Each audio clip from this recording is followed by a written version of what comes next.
Maintenant que l'on a pris en compte quelques difficultés liées à l'orientation, que l'on a épinglé quelques aptitudes intéressantes à développer, on peut voir plus en détail quelles sont les grandes étapes de l'orientation. Première étape, l'exploration.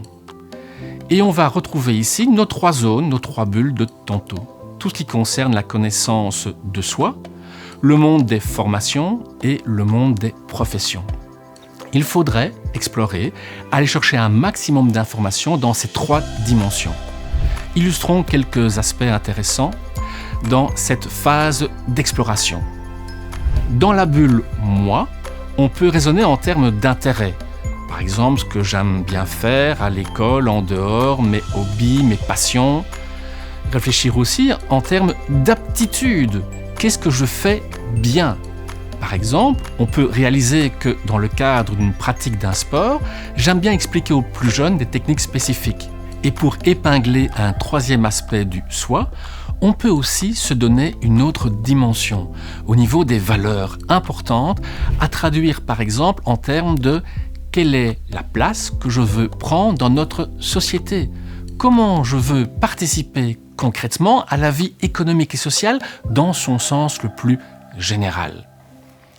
Quelques aspects pour la bulle profession. J'en épingle 3. Premièrement, je reviens ici avec nos incontournables représentations.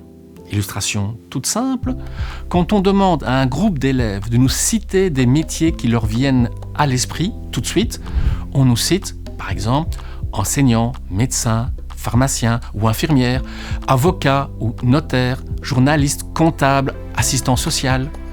Tous des métiers visibles et normalement bien connus.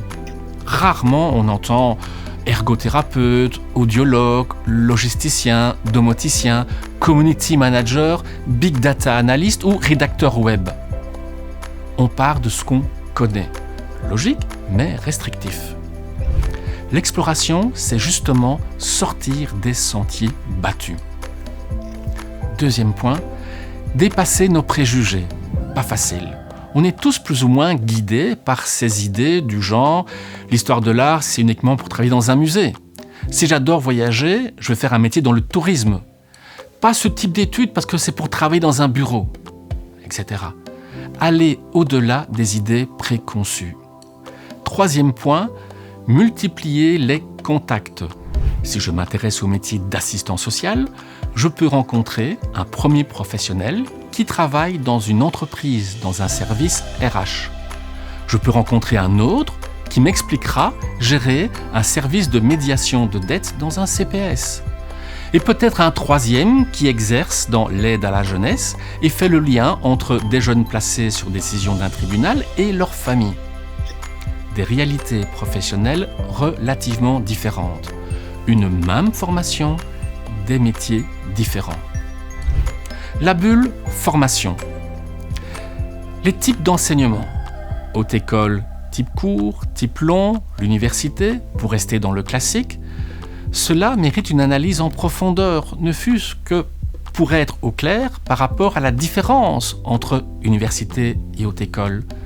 Pas si sûr que l'on soit correctement informé sur le sujet, les caractéristiques, les objectifs spécifiques de la formation, la façon d'enseigner, les exigences des profs.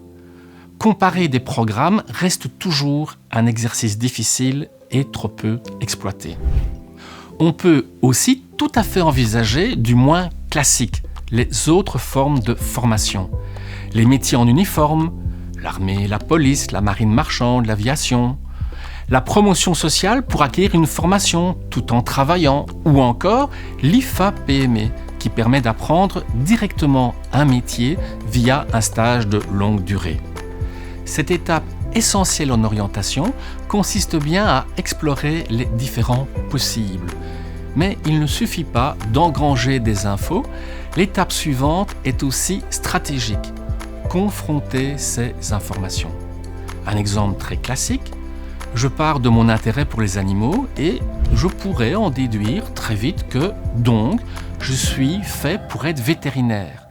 Mais ma grande motivation pour cette perspective professionnelle ne doit pas cacher les prérequis de la formation, à savoir posséder de bonnes bases en sciences, surtout si dans mes choix d'options en secondaire, on m'a peut-être déconseillé de prendre un programme fort en sciences. Dans ce cas, il y aurait quelque chose d'assez incohérent dans mon choix d'orientation.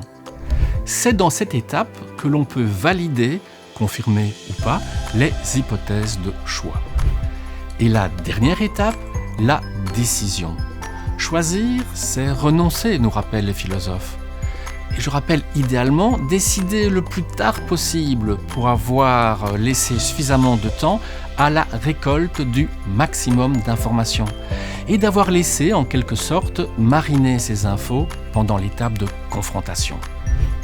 Pour la décision, le jeune est seul, dans le sens c'est sa décision, mais ne doit jamais rester seul dans son chemin de réflexion.